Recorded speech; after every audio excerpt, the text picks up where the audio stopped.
Good afternoon. My name is Sydney Setsakovich, and I'd like to welcome you to my collaboration and leadership reflection video for NURS-FPX 4010, Leading People, Processes, and Organizations in Interprofessional Practice. In this video, I intend to reflect on a personal interdisciplinary collaboration experience, noting ways in which it was successful versus unsuccessful in achieving desired outcomes. Identify how poor collaboration can result in inefficient management of human and financial resources supported by evidence from the literature. Identify best practice leadership strategies that would improve an interdisciplinary team's ability to achieve its goals and reference at least one author from the literature. And identify best practice interdisciplinary collaboration strategies to help the team achieve its goals and work together, referencing the work of at least one author. First, let me begin by discussing my background that leads to my personal interdisciplinary collaboration experience. I am currently a stroke program coordinator registered nurse at a 412-bed community hospital centrally located within a busy city. I have been in this position for approximately 6 months now. I'm the only person within this role. However, I'm just one small piece of an even larger interdisciplinary team that collaborates to ensure success and functionality within this program. The strengths and skill sets of each individual interdisciplinary team only maximizes the delivery of healthcare to our patients, and I will reference Peak and Campbell 2020. Prior to starting this position, I was clueless as to actually how many interdisciplinary teams it takes to mold and maintain the program into what it is and guarantee its success. With that being said, I hold monthly meetings where many interdisciplinary teams come together and form the stroke committee. In these meetings, we discuss where we're at in regards to the program, and any changes, comments, concerns, or updates are taken into consideration at this time. One of my very first meetings specifically focused on reviewing and revising policies to make them more up-to-date to reflect the current capabilities of the hospital. The committee as a whole is able to offer suggestions and vote for or against a policy change, and that vote must be unanimous in order to move forward to the approval phase. Once approved, it is the sole responsibility of the stroke coordinator to follow through with the update and implement it. If I'm being honest, I was completely unaware of all the processes that took place in order to make changes to an existing policy. Being that my background consists of only bedside nursing experience, I figured it was as simple as a department lead adjusting the policy to indicate a change and being done with it. So what happened? In simple terms, policies serve as the framework for daily operations to ensure compliance with legal regulations. Within the healthcare setting, you can find a policy for literally anything. So of course there's a policy that exists to provide information on what to do when a patient presents to the ER with any neurological symptoms that suggest that the patient is having an acute stroke. This will warrant an immediate trip to CAT scan while a stroke alert is announced overhead for the entire hospital to hear. Initiation of a stroke alert is an interdisciplinary collaboration in itself because it takes the work of many different departments to ensure that this patient gets the appropriate care that is necessary within a limited time frame. According to Nursing Administration Quarterly, effective communication of organizational events can be critical in influencing patient outcomes.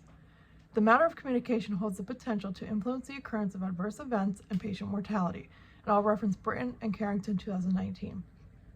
To better conserve resources, I propose we alter this process in a way to benefit those departments that are required to attend but lack the adequate staff to do so if they're not needed. When a patient presents to the hospital within 4.5 hours from the time that they were last at their baseline status, they may qualify for an IV thrombolytic that can substantially reverse neurological deficits that they're experiencing due to an acute stroke. This medication is given intravenously to ensure rapid dispersal of the clot in their brain that is causing these deficits. There are other contraindications to this drug aside from a last known well time, but when applicable, every minute counts. A pharmacist is the only one who can mix this drug prior to it being ready for administration, so it is pertinent that they are readily available at these alerts. Unfortunately, like many other departments, they are struggling to maintain adequate staff at this time.